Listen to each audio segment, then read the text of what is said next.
Hello, hello. Who's coming tonight?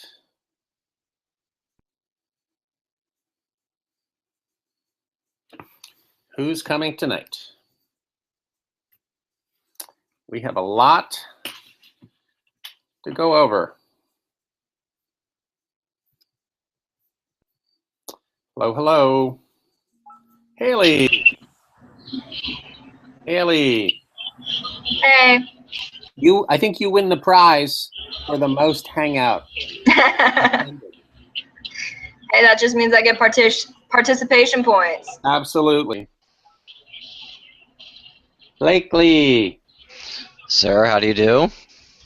No camera? No, I'm actually at work, and we're not allowed to have cameras in the facility, so... Oh, well, that's no fun.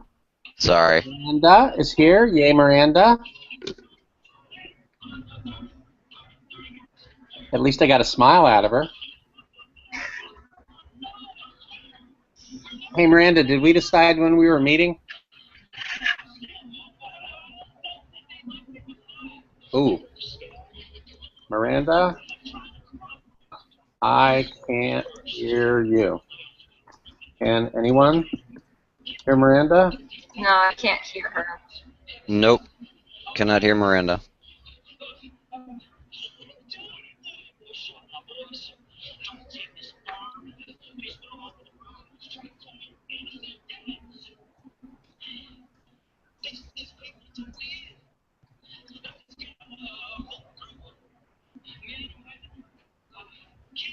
I know Barbara's around. Laurel! Awesome. Hey, Miranda, there's now 2 of you. Can you hear me?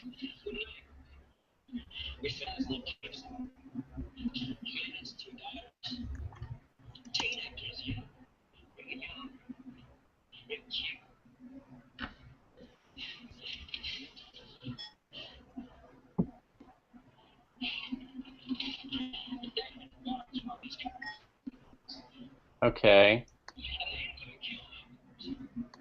Oops. Well, that didn't work. Can we unblock her? Don't hide. Present to everyone.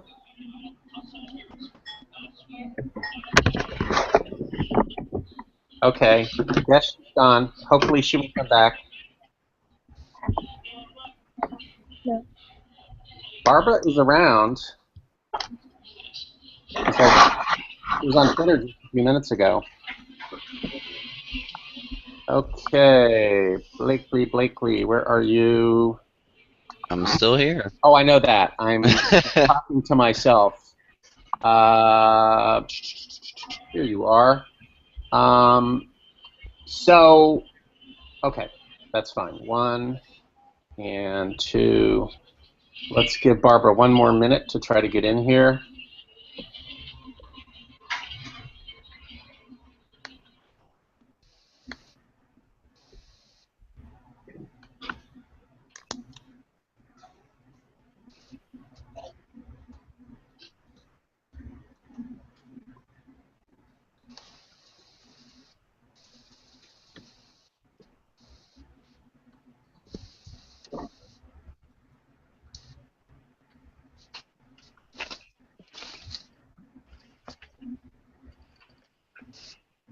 Come on, Barbara.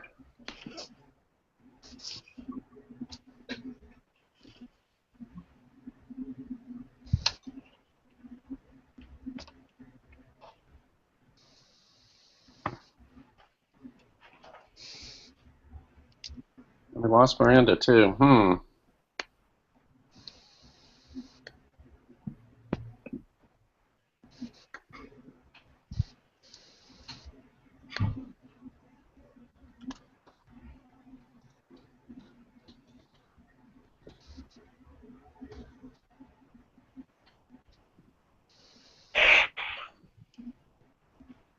All right, well, maybe Barbara is stuck, so we may as well get started. Okay, thanks for coming, everybody. Laurel, I know you have your appointment after this. Blakely, do you still want to meet to go over your exam? I can. It'll have to be tomorrow if that's all right. Sure. Sure. I'll shoot you an email after the Hangout, Okay. Sounds specific good. time. Sounds good. All right. A couple things about. Oops, somebody's trying to reach me. I heard that. Okay.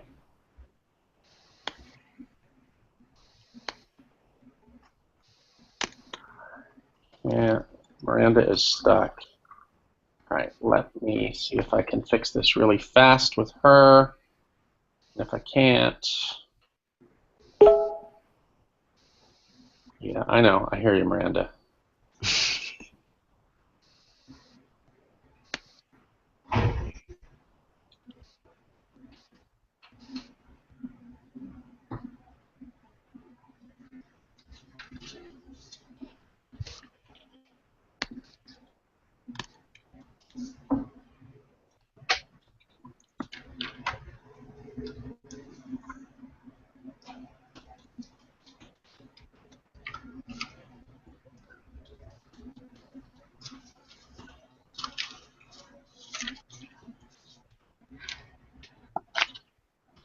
All right, here we go. Hopefully. Okay.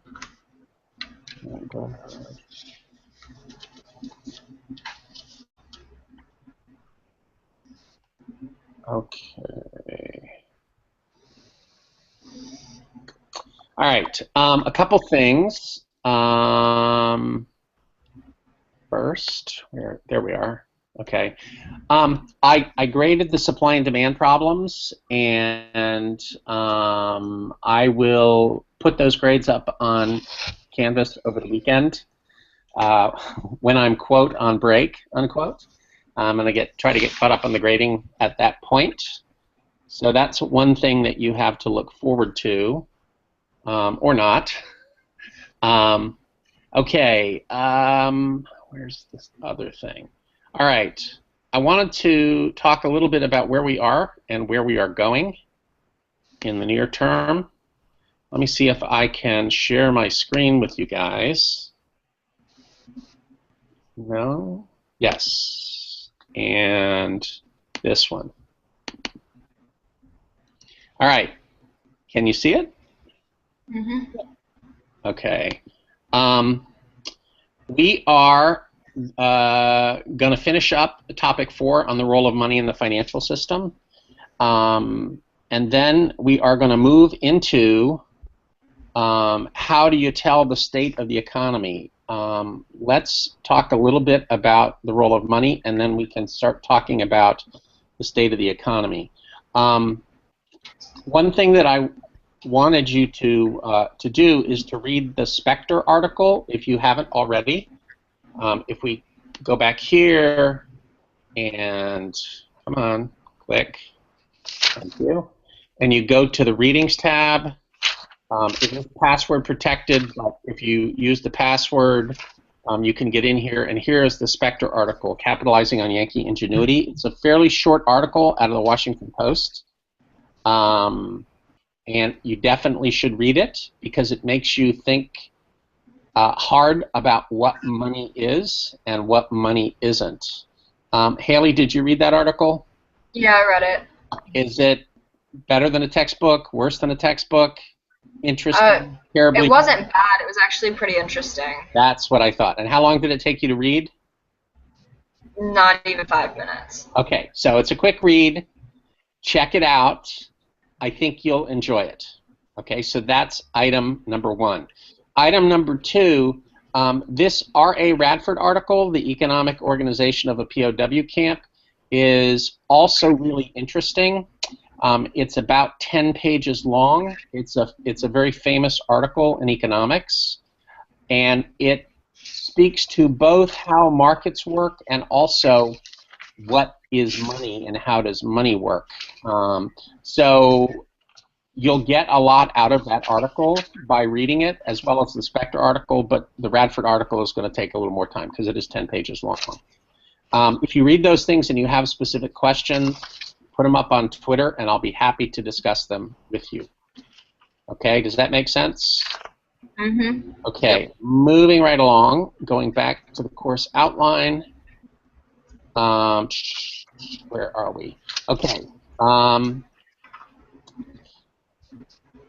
We're now getting into actually macro. Finally, after 6 weeks, the stuff that we've been doing to date has been largely introduction to economics. Period. So finally getting around to macro it's about time, basically. Okay. The thing about macro is macro really it's really big. It's the entire economy all boiled into kind of one story, basically.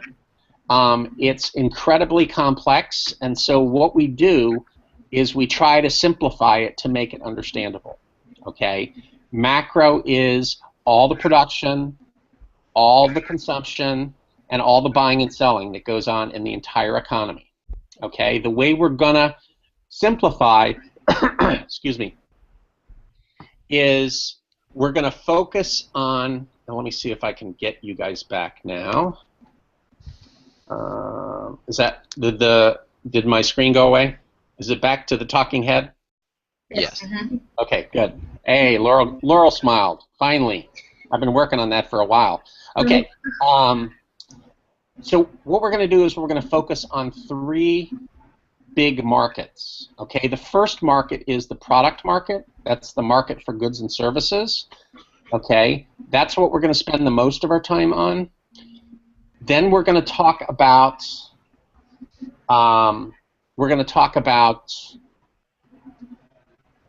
the labor market, okay?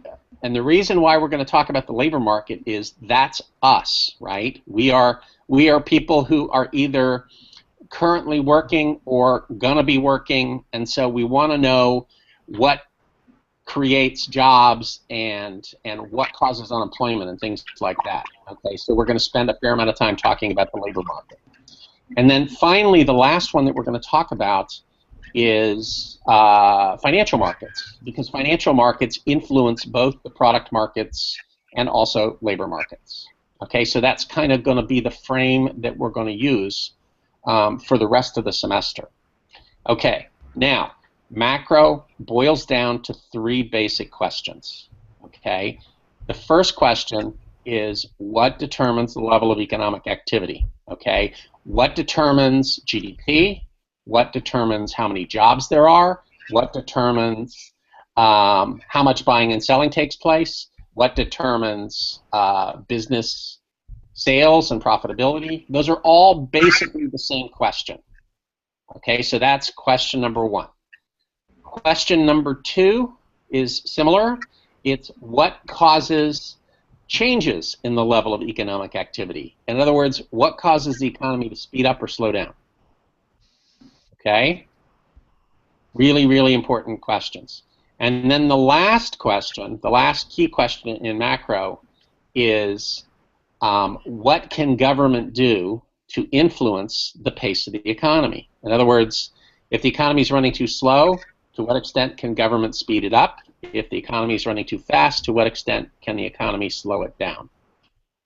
Okay? The short answer is less than you think. Okay? This is like the captain of the Titanic. Okay, the lookout sees the iceberg and says, "You got to turn to the right." And so the captain says, "Great, everybody, let's turn to the right." But it takes time for the turn to actually happen. In the case of the Titanic, you guys know what happens. Hopefully, the same thing won't happen to the economy. At least not anytime soon. Okay, so that's literally going to be the outline for everything that we do for the rest of the semester. Okay? Yep. Okay. Now, you won't be surprised to find out that there are 2 sets of factors that influence the pace of the economy. There are factors on the demand side, and there are factors on the supply side. Okay? So the demand side factors are things that influence what we're going to call aggregate demand, which is spending economy-wide. Okay? On the supply side, it's things that you're actually already familiar with. We previously called them the factors of production. So labor, capital, raw materials, technology, those are things that affect the supply side of the economy. Okay? So what we're going to do is we're going to develop one big model and a series of smaller models that we'll be able to apply to different situations in the economy to help us understand what's going on, and also to understand how government influences the economy. Okay? Mm-hmm. All right. So that's it in a nutshell.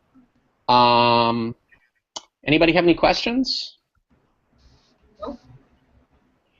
No, pretty straightforward. Good, good. Okay. We've almost made it to fall break. I'm ready. I imagine you guys are too. Yeah. Have a great weekend, and when you get back, we will go on the other side of the course, and hopefully you'll keep learning important stuff. Oh, I know. There's one other thing I wanted to say to you guys. You are getting the first notice that I'm having to change the date of the next exam. Okay, I have to move it up one class period, so it's supposed to be Friday, October 30th, but we're going to do it on Wednesday, October 28th. So hopefully you still have plenty of notice so that won't be a problem for you. I changed the dates on the course website. Okay. All right? Mm-hmm. Okay, well then, that's it for now, except for Laurel. I will talk to you guys soon. Okay. Excellent. Thank you, sir. Sure, you bet. Hey, Laurel. See you later. Have a nice weekend. You too. All right. Laurel, there you are. Oh my gosh, you did pretty well on the exam. That's really great. In fact, you did better than anybody else in this class. Oh, that's good. The good stuff. All right, so which ones did you get wrong? Laurel? I don't know what to do when it does that. Yeah, you just wait and hope it gets better. Okay, so let's go over the problems that you got wrong, and you can explain to me the right answers. Okay, sorry, it kind of froze up. That's fine. All right, so what's the first problem you want to talk about? The first one was the reason why production possibilities curves are concave. Yeah, I think everybody got that one wrong. Yeah, got that one wrong. Yeah, but so did everybody else, so. Okay. Okay, so can you explain that? Because the opportunity costs are increasing. So as more resources are devoted to one product, it becomes less efficient. Yes. So that's why it's flatter at its ends and concave in the middle. That is correct. Suppose there's only one kind of resource, call it labor, and every worker was the same. Okay, what would the production possibilities curve look like then? Would it be linear? Or... It would be a straight line, exactly. Okay. Oh, so you're a math person. You use the L word.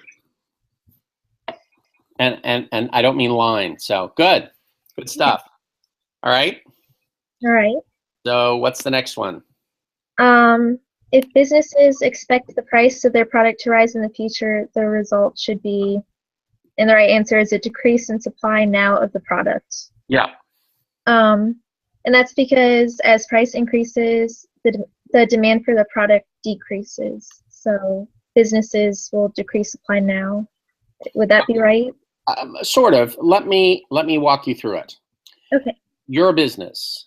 You have a choice of selling today at a price of $4 or waiting until tomorrow when you think the price is going to go up to $6.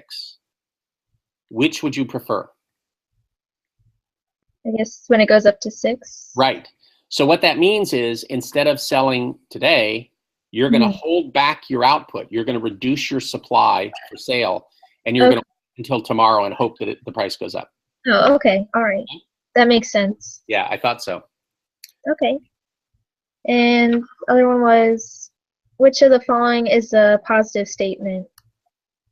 And it's, if we want to eliminate the current recession, we should balance the federal budget. So it describes the world as it, not as it should be, and it's testable, so it's possible to disprove. Yep, and it's actually false.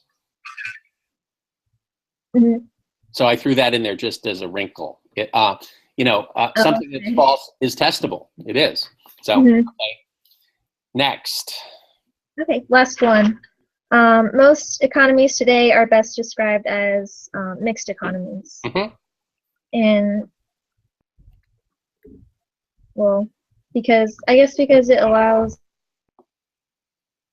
private economic freedom, but also allows for government to interfere. So I guess like most places, it's just a mixture of. It is. That's right. So, okay. All right, so that gives you 2 more points. Where are you? I think that's you. Hold on. Let me just. My screen is too small to hold all the windows open. So that gives you a 28, which is an A. Oh, good. Which is great. Okay, now the challenge is to keep that up. Right. I think I will. Good. What's your major? Or do you have a major? Business. Good. Business administration. Yep. Probably a focus in accounting. Okay. We need accountants. Yeah. I'm glad we have them. I'm glad I'm not one of them. Yeah. So, all right. Well, thank you very much. This was painless. And you are my 21st student to talk to today. And last. 21. Oh. Yeah. Wow. I will admit that I'm tired at this point. That's okay. All right. All right. Well, thank great break. you. And we'll talk when we get back. Thank you. Bye.